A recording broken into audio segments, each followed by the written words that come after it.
और अब ज़ेलेंस्की के पास ज्यादा विकल्प नहीं बचे हैं, क्योंकि रूस जिस तेजी से आगे बढ़ रहा है उससे साफ है यूक्रेन के पास ज्यादा वक्त नहीं बचा है। इसलिए ज़ेलेंस्की पूरी ताकत से हमला कर रहे हैं।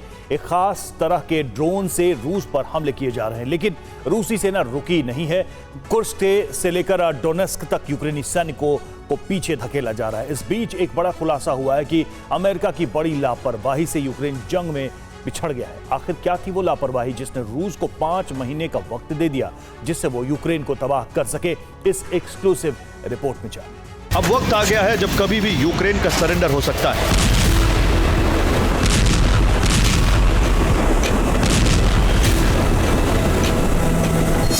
पुतिन का ब्लूप्रिंट तैयार है, जिसके बाद ज़ेलेंस्की के पास 2 ही विकल्प बचेंगे। या तो भाग जाएं या फिर घुटनों के बल आकर यूक्रेन का आत्मसमर्पण कराएं।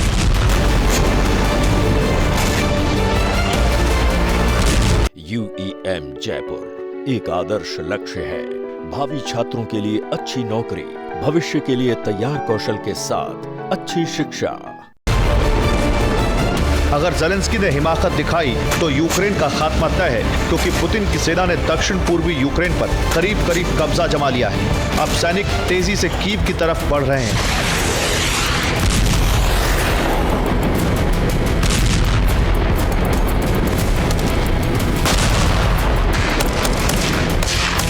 अब सवाल उठ रहा है कि साल की शुरुआत में फ्रंट फुट पर युद्ध लड़ने वाला यूक्रेन अचानक से बैकफुट पर कैसे आ गया? यूक्रेन को नेटो देशों से भी मदद मिल रही है, जिसके दम पर वो रूस पर भी ताबड़तोड़ हमलों को अंजाम दे रहा है। बावजूद इसके युद्ध में यूक्रेन पिछड़ने लगा।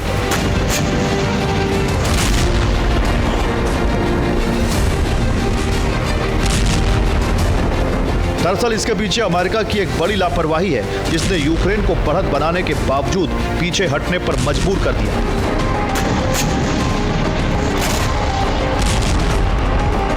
रूस यूक्रेन युद्ध में एक चौंकाने वाला खुलासा हुआ है।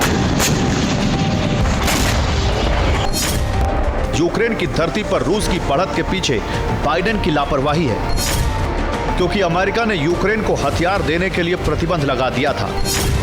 साल 2023 के आखिर में $60 बिलियन का पैकेज लटक गया। अमेरिकी संसद से सैन्य मदद के लिए पैकेज को अप्रूवल नहीं मिला, जिसके बाद 5 महीने तक यूक्रेन को हथियार नहीं मिल पाए।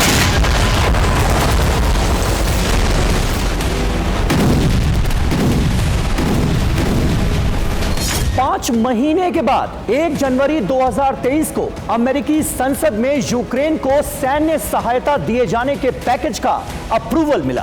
इस बीच रूस को यूक्रेन में और तबाही मचाने के लिए 5 महीने का वक्त मिल गया है। फिलहाल इस दौरान उसने पूर्वी इलाके पर कब्जा कर लिया है।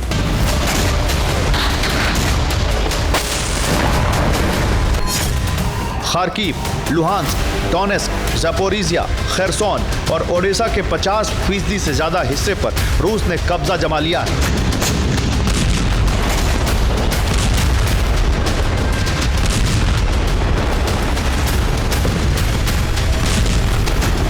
अब पुतिन के सैनिक आगे की तरफ बढ़ रहे हैं। जहां तक सैनिक पहुंच गए हैं, वहां से यूक्रेनी सैनिक भाग गए हैं। यानी वो युद्ध लड़ना नहीं चाहते।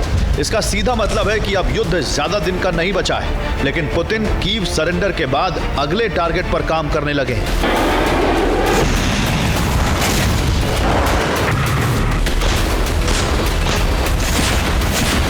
ये बात ज़ेलेंस्की को भी समझ आ चुकी है कि यूक्रेन को अगर मदद नहीं मिली तो वो ज्यादा लंबे समय तक रूस के सामने टिक नहीं पाएगा, क्योंकि अमेरिका के सामने गिड़गिड़ाने से भी मदद मिलने में 5 महीने से ज्यादा का वक्त लग गया था। ये तब था जब बाइडेन यूक्रेन की मदद के लिए तैयार थे, लेकिन अब ट्रंप सरकार आएगी तो इसका भरोसा नहीं है कि यूक्रेन को उसी रफ्तार से सैन्य सहायता मिलती रहे।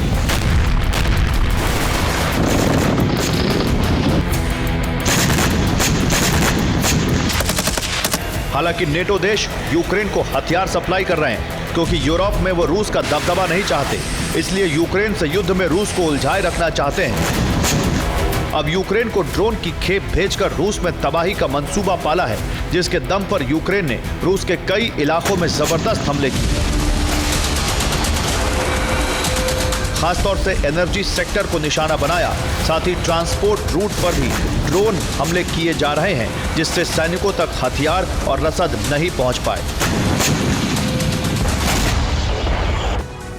रूस में तबाही मचाने के लिए यूक्रेन गुरिल्ला युद्ध नीति अपना रहा है, लेकिन इसके लिए वो ड्रोन का इस्तेमाल कर रहा है। यानी अचानक से कई ड्रोन कहीं से भी हमला कर रहे हैं और खासतौर से सैन्य ठिकानों और एनर्जी सेक्टर पर। कुछ घंटे पहले यूक्रेन ने लोकोमोटिव डिपो पर हमला किया। लोकोमोटिव यानी रेल इंजन डिपो। रोस्टोव में पड़ने वाले डिपो पर एक साथ कई ड्रोन हमला करने के लिए पहुंचे थे। हमले में कई रेल डिब्बे खाक हो गए, 2 रेल इंजन को भी नुकसान पहुंचा। इसके अलावा प्रशासनिक इमारत और कंट्रोल रूम में भी आग लग गई। हालांकि रूस ने दावा किया है कि उसने कई ड्रोन्स को इंटरसेप्ट भी कर दिया था।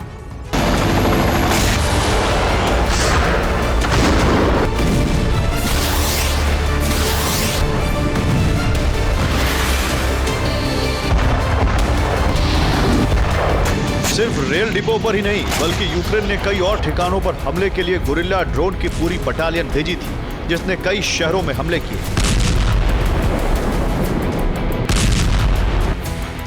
हालांकि रूस ने दावा किया है कि उसने कई ड्रोन को इंटरसेप्ट कर लिया। यह उसी का वीडियो है। रूस के रक्षा मंत्रालय ने इस वीडियो को जारी किया है, जिसमें रेल डिपो के पास यूक्रेन के ड्रोन को इंटरसेप्ट करते हुए दिखाया।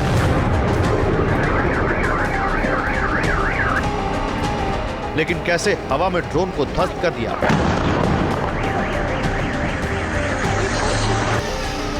यूक्रेन ने इसके अलावा कई और जगहों पर भी रूस को नुकसान पहुंचाया है।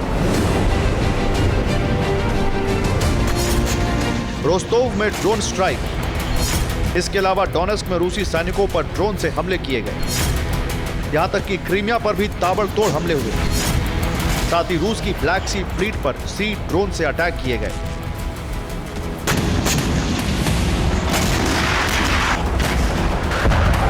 यूक्रेन ने पूरी ताकत लगा दी है कि किसी भी तरह से रूस को आगे बढ़ने से रोका जा सके। ज़ेलेंस्की फ्रंट लाइन पर पहुंचने वाले हैं। वो लगातार सैनिकों का हौसला बढ़ाने में जुटे हैं। लोगों से अपील की जा रही है कि सेना में ज्यादा से ज्यादा भर्ती हो सके।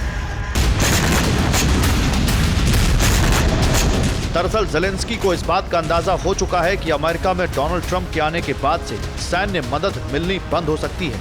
हो सकता है युद्ध विराम का माहौल बन जाए।